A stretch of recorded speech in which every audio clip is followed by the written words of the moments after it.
Selamat sore buat kita semua. Perkenalkan, nama saya Gokmo Ronald Stefanus Yotang. Saya dari kelas PJKR 1G Stanbook 2021. Baik, di sini saya akan menjelaskan tentang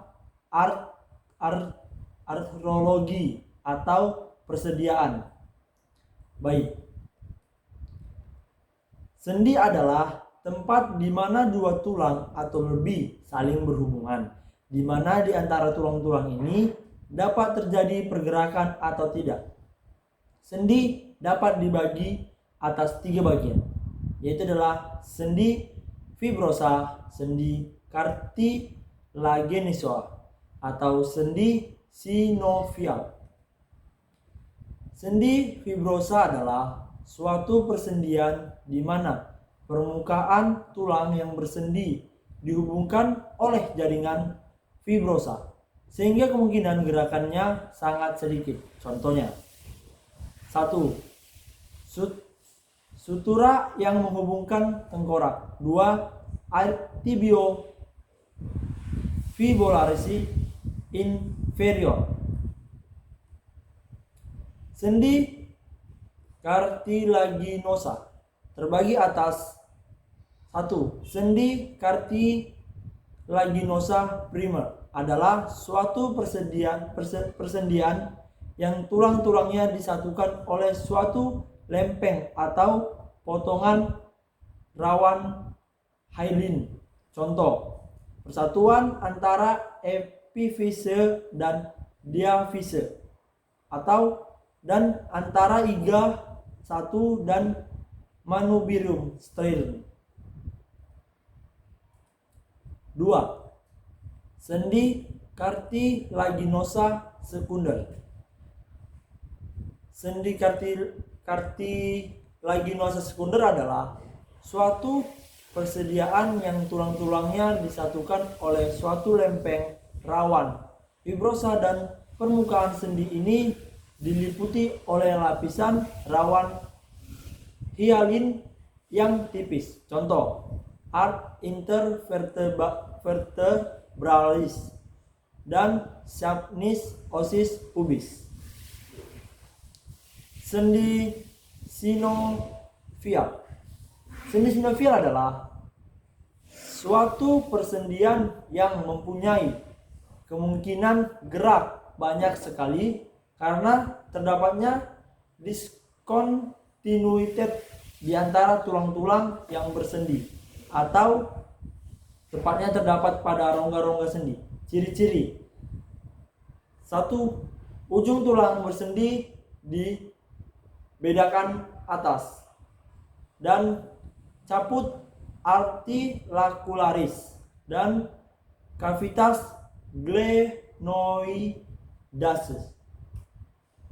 2. Cakung articularis, yaitu ciri-cirinya ialah rongga yang terdapat di antara ujung-ujung tulang. 3. Membran sinovial, ciri-cirinya ialah rongga sendi yang dibatasi oleh membran sinovial yang berjalan dari permukaan sendi yang satu ke yang lainnya. Di sebelah luar membran sinovial dilindungi oleh kapsula sendi atau articularis. Permukaan sendi dilumasi oleh cairan kental, yaitu cairan sinovial. 4. Adapun alat-alat khusus yang membantu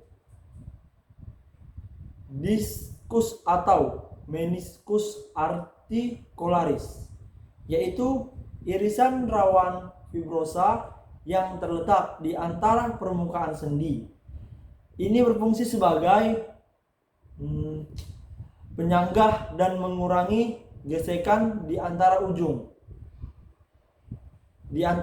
ujung yang bersendi. Bantalan lemak terletak antara membran sinovial dan kapsula fibrosa atau tulang. Bursa mukosa adalah alat pelumas yang terdiri atas kantong fibrosa tertutup yang dibatasi oleh membran halus yang lembut. Burus dijumpai pada tendo bergeser pada tulang ligamentum atau tendo lain. Selubang sinovial.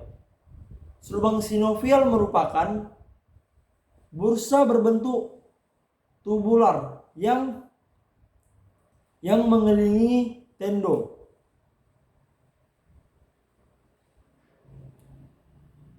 Ligamentum, yaitu ligamentum merupakan suatu tali atau pitah jaringan ikat yang menghubungkan dua struktur, yaitu ligamentum terdiri atas jaringan tersebut kolagen, yaitu dalam keadaan normal tidak dapat diregangkan, dan jaringan tersebut elastis, yaitu dapat kembali ke panjang semula setelah diregangkan.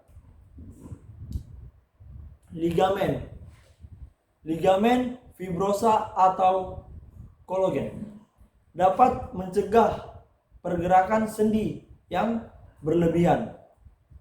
Lalu ligamen dan elastis memegang peranan aktif dalam menyongkong sendi dan mengembalikan tulang pada posisi asal setelah melakukan pergerakan.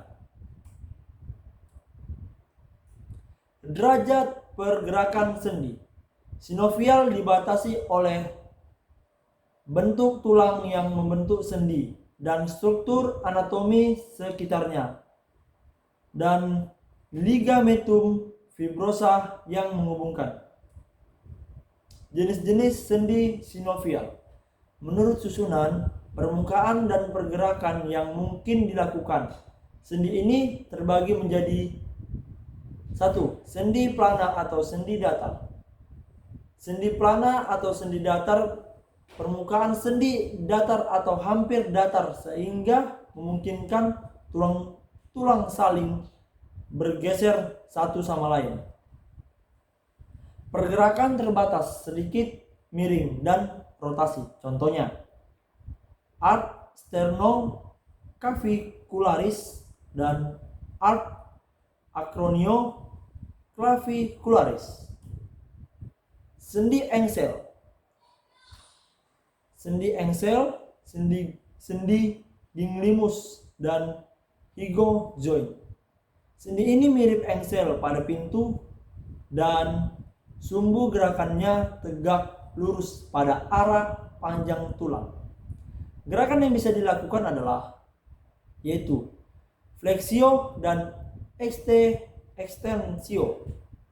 Contohnya, sendi lutut, sendi siku, dan sendi mata kaki. 3. Sendi condyloidea.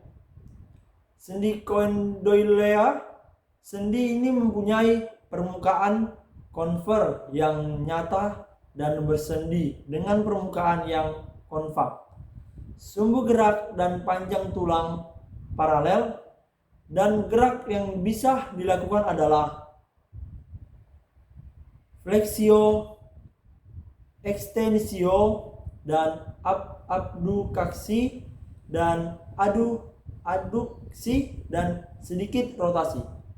Dan contohnya adalah arc metacarpophalangea dan arc interphalangea. 4.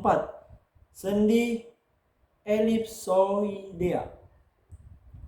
Permukaan sendi ini berbentuk konveks eliptis yang sesuai dengan permukaan sendi, atau konkaks eliptis. Contohnya, arc carpilla. Gerakan yang bisa dilakukan adalah fleksio, ekstensio, abduksio, dan adduksio. 5. sendi pasak dan atau sendi kisar. Pivot arch atau rotary arch, terdapat pasak tulang yang dikelilingi oleh cincin ligamentum tulang. Sumbu gerak sesuai panjang tulang. Gerak bisa dilakukan rotasio. Contohnya arch, atlanto, dan dentalis. Lalu arch radio ulnaris sub. 6. Sendi plana atau arch solaris dan saddle dan sublup adalah permukaan sendi berbentuk konkavo dan konveks yang saling berlawanan dan mirip pelana kuda, yaitu gerakan yang dapat dilakukan adalah fleksio atau ekstensio, lalu abduksio dan rotasio. Contohnya adalah arch carpo meta caprai 1. 7. Sendi peluru dan sendi balan socket dan sendi arthroboidea. Pada sendi ini, kepala sendi berbentuk bola, lekung sendi berbentuk socket. Bentuk sendi ini memungkinkan pergerakan yang sangat bebas, yaitu fleksi, X, up, dan rotasi dan rekumdiksi. Contohnya itu sendi bahu, sendi panggul. Berdasarkan pergerakan sendi di bagian atas, yaitu yang pertama synarthrosis, sendi yang tidak dapat digerakkan sama sekali dan mempunyai kesinambungan termasuk sutura dan sinepidiasis. Lempang yang satu terjepit dalam takik tulang, yaitu contoh perhubungan kedua os maxillaris. Gomhosis, tulang yang satu berbentuk kerucut masuk ke lekuk yang sesuai dengan bentuk itu. Contohnya gigi dengan acuroli, os maxillaris dan os mandibularis. Synchondrosis, jaringan penghubungan terdiri dari tulang rawan. Contoh antara epsis dan diapsis. 2. Ampiarthrosis, gerakannya sedikit sebab komponen sendi tidak cukup. Contohnya adalah di antara korpus vertebra yang berdekatan.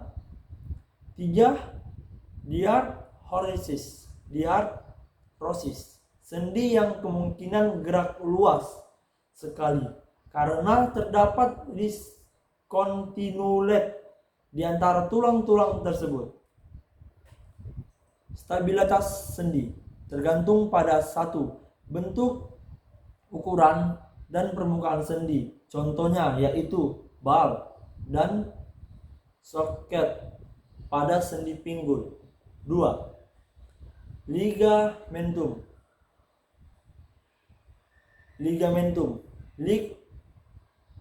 Fibrosa mencegah pergerakan sendi yang berlebihan.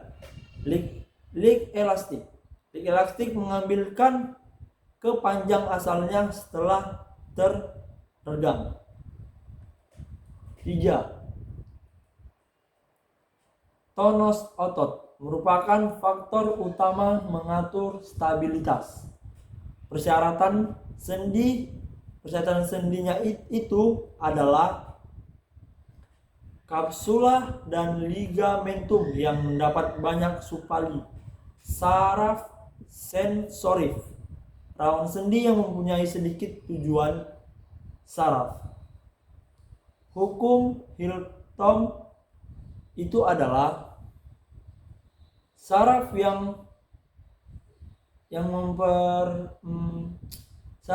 mempersarafi sendi juga mempersarafi otot yang menggerakkan sendi dan kulit sekitar insertio otot tersebut. Berdasarkan sumbu gerak, persediaan dibagi atas 3, yaitu sendi sumbu 1, sendi sumbu 2, dan sendi sumbu 3. Yang pertama adalah sendi sumbu 1. Sendi sumbu 1 dibagi menjadi 2, yaitu sendi engsel dan sendi kisar. Sendi engsel atau disebut gismus, yaitu sumbu gerak tegak lurus pada arah panjang tulang. Contohnya yaitu arc interaphrenial dan humero ulnaris dan talo cruralis. Sedangkan sendi kisar atau disebut arthropodia, yaitu sumbu gerak kira-kira sesuai dengan arah panjang tulang. Contohnya arc radio ulnaris dan arc atlanto dentalis. Yang kedua ialah sendi sumbu 2. Sendi sumbu 2 juga dibagi menjadi 2, yaitu sendi telur dan sendi plana. Kedua sumbu gerak berpotongan tegak lurus. Sendi telur atau arc ellipsoidea. Kepala sendi cekung berbentuk elipis dengan sumbu panjang dan sumbu pendek. Contohnya arc radiocardia. Sendi plana atau arc selaris adalah permukaan sendi berbentuk plana, artinya dalam arah yang satu permukaan itu cembung dalam arah yang lain cembung. Contoh arc carpo metacarpa 1. Kemudian yang ketiga adalah sendi sumbu 3 atau arthrodia. Sendi yang mempunyai kemungkinan gerak terluas dan kepala sendi berbentuk bola. Sendi sumbu 3 terdiri atas arc globoidea atau peluru, yaitu lakuk sendi mencakup kurang dari setengah kepala sendi. Contoh arc humeri. Kemudian tenoarthrosis soroidea atau sendi buah pala, yaitu kemungkinan gerak lebih sedikit karena lakuk sendi mencakup lebih dari setengah kepala sendi. Contoh arthroxas. Sekianlah hasil penjelasan tentang artologi atau persediaan dari saya. Saya ucapkan terima kasih dan salam sehat buat kita semua. Salam olahraga.